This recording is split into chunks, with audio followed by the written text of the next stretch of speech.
Iniciamos agora uma revisão e aprofundamento do direito administrativo com base na resolução de questões. Então, comigo na tela, vamos analisar aqui o seguinte. Primeira questão diz o seguinte: acerca das agências reguladoras e do controle judicial, segundo o entendimento do Superior Tribunal de Justiça, o STJ, e da doutrina majoritária, assinale a alternativa correta. Então, nós estamos querendo aí a alternativa correta. A letra A diz o seguinte: os atos das agências reguladoras, enquanto não declarados constitucionais, carecem de presunção de legitimidade e não obrigam as empresas que atuam no setor regulado. Comigo aqui, olha, essa assertiva está errada por uma razão muito simples. Os atos praticados por agências reguladoras são atos administrativos, porque elas são autarquias. E esses atos administrativos gozam da presunção de legitimidade e também a presunção de constitucionalidade até que se prove o contrário. Então não há necessidade de comprovar a constitucionalidade para que ele produza seus efeitos. Portanto, essa assertiva A está errada. Ela está errada, porque eles não carecem de presunção de legitimidade. Na verdade, eles possuem a presunção de legitimidade. A letra B diz o seguinte: vigora no Brasil o sistema da unidade de jurisdição, o qual, ao contrário do sistema contencioso francês, possibilita à parte ingressar no Poder Judiciário independentemente da solução nas vias administrativas. Essa é a nossa opção correta aí a ser marcada. Mas vamos por parte. Ele diz o seguinte: no Brasil aplica-se, vigora-se o sistema da unidade de jurisdição. Isso está correto. Onde é que você vai encontrar isso aí? Isso está no artigo 5º, inciso 35 da CF. Por esse sistema da unidade de jurisdição, é o mesmo que dizer princípio da inafastabilidade da jurisdição. Esse sistema aí significa o seguinte: independentemente de uma questão já ter sido resolvida ou não no Poder Judiciário ou em âmbito administrativo, o Poder Judiciário poderá ser questionado, pode ser suscitado aí para poder impugnar essa questão. Então, mesmo que uma questão ainda não tenha sido decidida ou resolvida em âmbito administrativo, é possível impugná-la perante o Poder Judiciário. Isso é o que diz o chamado sistema da unidade de jurisdição. Agora, o que seria o contencioso francês? O sistema do contencioso francês nós nunca adotamos no Brasil. Nesse sistema do contencioso francês, que vigorou na França durante muito tempo, funcionava assim: a jurisdição era dada por tribunais administrativos e por tribunais comuns. Todas as questões envolvendo interesses da administração ou a própria administração pública eram discutidas e solucionadas nas cortes de cassação de recursos administrativos. E o que nessas cortes ficava decidido não poderia ser impugnado no judiciário comum. Havia um sistema de dualidade de jurisdições. Duas jurisdições, uma em âmbito administrativo e a outra em âmbito judicial. E a jurisdição administrativa não era questionável ou passível de impugnação perante o judiciário comum. Esse é o sistema do contencioso francês, que nós realmente não adotamos no Brasil. Tudo bem? Então, a opção a ser marcada aí é a letra B. Para confirmar a resposta, a letra C. A lei das agências exclui a possibilidade de revisão dos atos administrativos, quanto à legalidade e à legitimidade, praticados pelas agências de regulação setorial. Comigo aqui, olha. A legislação das agências reguladoras não proíbe a verificação, o controle, a revisão no âmbito da legalidade e da legitimidade. Então, os atos produzidos pelas agências reguladoras também podem ser impugnados, questionados, tanto na via administrativa quanto na via judicial, do ponto de vista da legalidade e da legitimidade. Por isso, essa letra C está errada. Errada aí. Continuando, letra D. A atividade fiscalizadora e normativa das agências reguladoras exclui a atuação de outros órgãos federais, municipais, estaduais ou do Distrito Federal, como é o caso dos PROCONs. Comigo é o seguinte, olha, a atuação reguladora das agências reguladoras, a Anatel, a ANP, a ANS, a Anvisa, a atuação delas não exclui a atuação concomitante de outros órgãos. Vou dar um exemplo. A Agência Nacional de Aviação Civil regula, fiscaliza e controla a aviação civil no Brasil. Se algum passageiro tiver alguma questão envolvendo uma companhia aérea, ele pode recorrer, questionar perante a ANAC, mas ele também poderia questionar isso perante o PROCON do Distrito Federal, do município, do estado, por se tratar de uma questão envolvendo o consumidor. Então, essa letra D fica errada, fica falsa. Letra E. A atividade normativa das agências representa usurpação da função legislativa pela administração, à medida que o poder normativo confunde-se com o poder de legislar. Está errado. Por quê? Porque o poder normativo das reguladoras é apenas para detalhar, esclarecer e regulamentar a aplicação das leis de cada setor. As agências reguladoras, elas não vão exercer o poder de legislar porque elas não podem inovar no ordenamento jurídico. Então, elas não violam o poder de legislar, por quê? Porque o poder normativo delas não inova no ordenamento.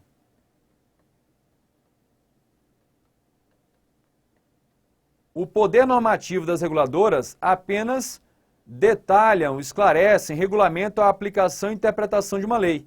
Portanto, esse poder normativo, ele tem um caráter complementar em relação ao poder de legislar. Ele complementa aí a aplicação das leis mediante a regulamentação.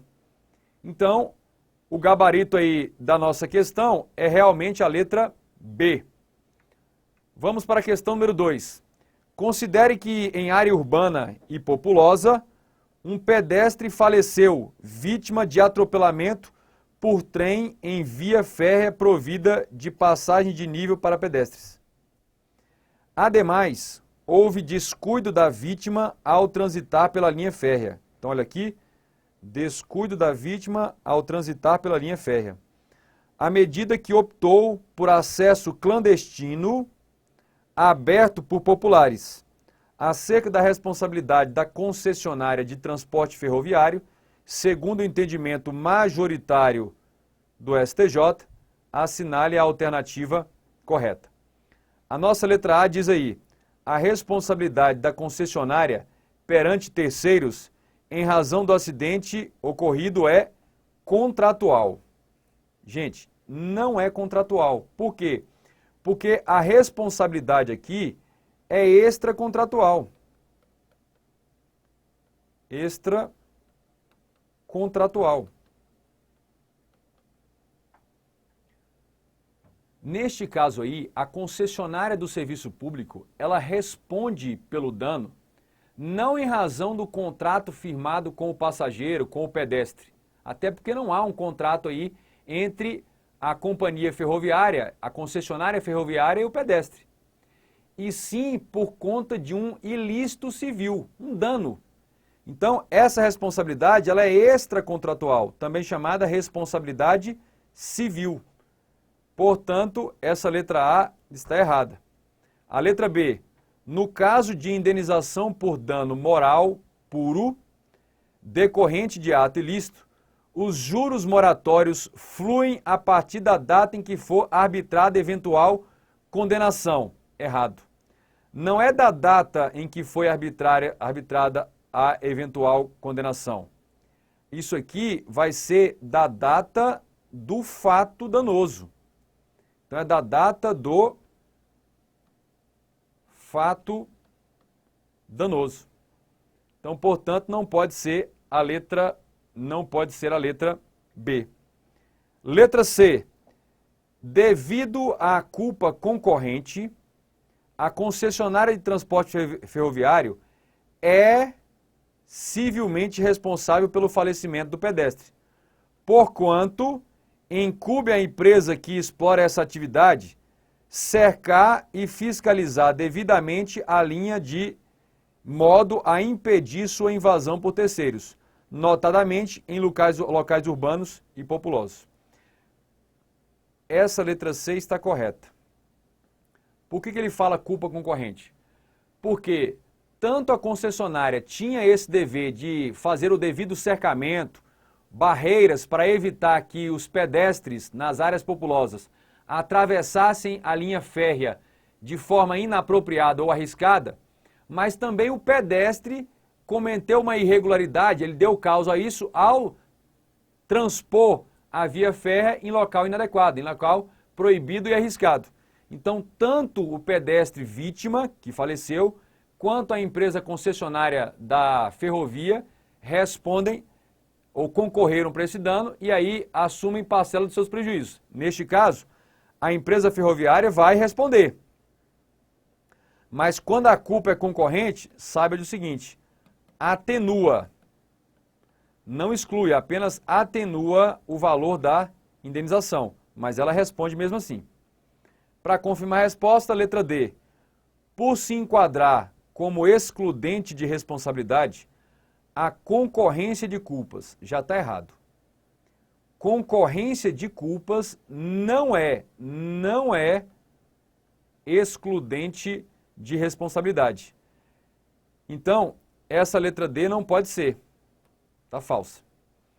E a letra E, o descuido da vítima ao transitar pela via férrea, por si só, retira a responsabilidade da concessionária. Não retira. Sabe por quê? Porque a concessionária tinha o dever de fiscalizar e evitar que as pessoas transitassem pela via férrea naquele local. Então, a letra E também é falsa. O nosso gabarito é realmente a letra C. Próxima questão, a questão número 3. Diz o seguinte: acerca da lei de improbidade, segundo o entendimento do STJ, assinale a alternativa correta. Letra A. A ilegalidade e a improbidade são situações ou conceitos intercambiáveis, sendo juridicamente aceitável tomar-se uma pela outra. Quando ele diz que são conceitos intercambiáveis, ele está dizendo que são sinônimos. E isso está errado. Por quê? Porque nem toda ilegalidade será uma improbidade. Nem toda conduta ilegal vai se encaixar como enriquecimento ilícito, que é uma das espécies de ato de improbidade. Nem toda conduta ilegal vai causar lesão ao patrimônio público, que é uma segunda espécie de ato de improbidade. E nem toda ilegalidade vai ser uma violação, um atentado contra os princípios de moralidade e impessoalidade. E também nem toda improbidade vai ser por uma conduta ilegal. Por quê? Porque você tem improbidade que é mero atentado contra a moralidade. Então você pode ter uma improbidade porque apenas violou a moralidade sem, contudo, ter violado a legalidade. Então, de fato, não são expressões sinônimas, intercambiáveis. Letra B. A letra B diz: considere que Pedro, ao feriu, obteve vantagem patrimonial indevida em razão do exercício do cargo, importando sua conduta em enriquecimento ilícito. Neste caso, a conduta de preso será punida a título de dolo ou de culpa. Aí aqui está errado. Nós não estamos tratando de improbidade, então eu quero mostrar a você a seguinte situação. Olha só. Isso vem lá da jurisprudência do STJ. Então aqui é o que pensa o STJ. O que ele pensa? Os atos de improbidade são enriquecimento. Os atos de improbidade são enriquecimento. Vamos retomar aqui os atos de improbidade. Então, STJ, ele prevê aqui os atos que geram enriquecimento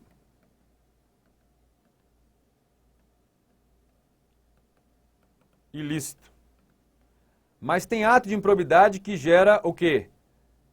Lesão ao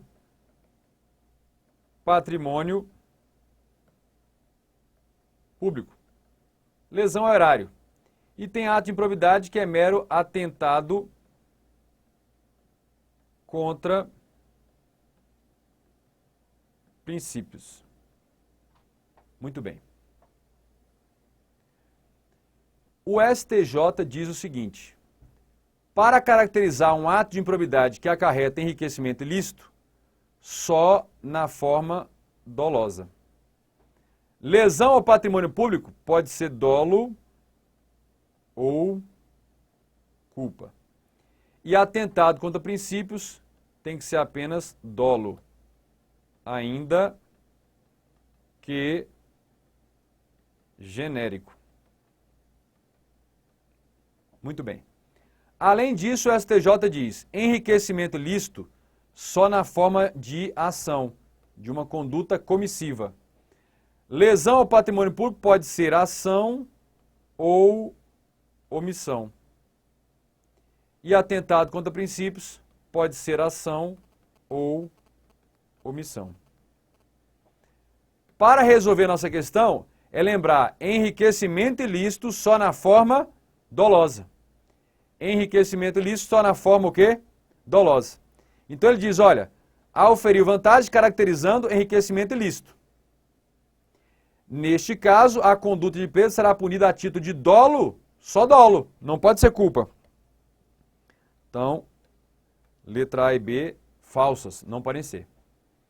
Continuando, letra C. A letra C diz: a improbidade é uma ilegalidade qualificada pelo intuito malsão do agente, atuando sob impulsos eivados de desonestidade, malícia, dolo ou culpa. Esse intuito malsão do agente é o intuito de atuar de forma eivada de vício, violadora da moral, dos princípios. Então, a improbidade é uma ilegalidade qualificada pela essa intenção de causar um prejuízo, lesão, de atuar em desconformidade, desonestidade, malícia, dolo ou culpa grave. É a nossa opção a ser marcada, a letra C. Para confirmar, letra D, a forma culposa é admitida no ato de improbidade administrativa relacionada à lesão ao erário e ao enriquecimento ilícito. Olha, a forma culposa realmente é possível na lesão, mas não é possível no enriquecimento ilícito conforme o esqueminha que eu acabei de fazer sobre a jurisprudência do STJ. Então aqui está falso.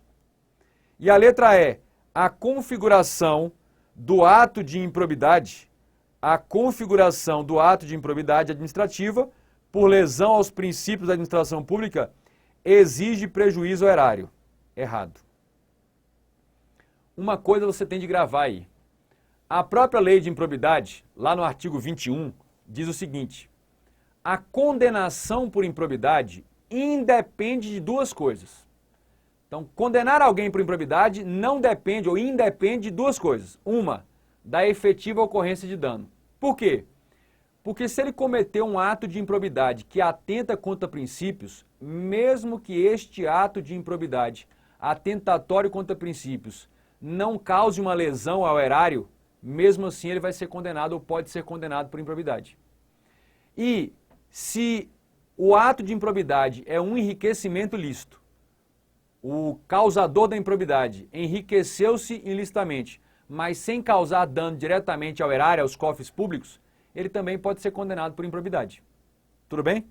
E, além disso, o artigo 21 diz que a condenação por improbidade independe, não precisa de aprovação ou rejeição das contas pelo Tribunal de Contas ou pelo órgão de controle interno.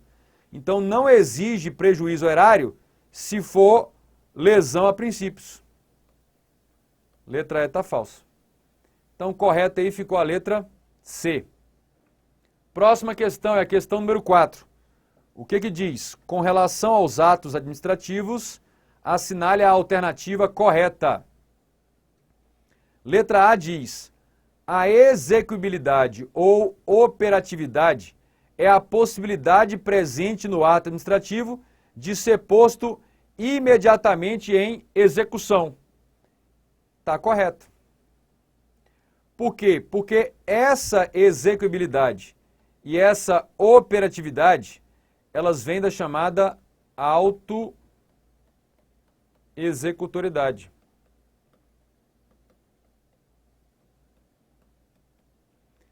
Execuibilidade é a própria administração dar cumprimento ou operacionalizar o cumprimento do ato. E isso é uma decorrência da autoexecutoriedade, ou seja, pôr imediatamente em execução. A autoexecutoriedade pode ser definida assim, como pôr o ato imediatamente em execução. Isso significa o quê? Dar execuibilidade ao ato ou dar operatividade ao ato. Letra B, para confirmar a resposta. Os atos administrativos, para obterem a presunção de legitimidade, ou seja, a presunção de que nasceram em conformidade com as devidas normas legais, dependem de lei expressa. Gente, independentemente, comigo aqui, olha, independentemente de previsão expressa em uma lei específica, todos os atos administrativos gozam de presunção de legitimidade. Então, a presunção de legitimidade não depende de previsão expressa em lei. Continuando aí, para confirmar a resposta, então, letra B está falsa.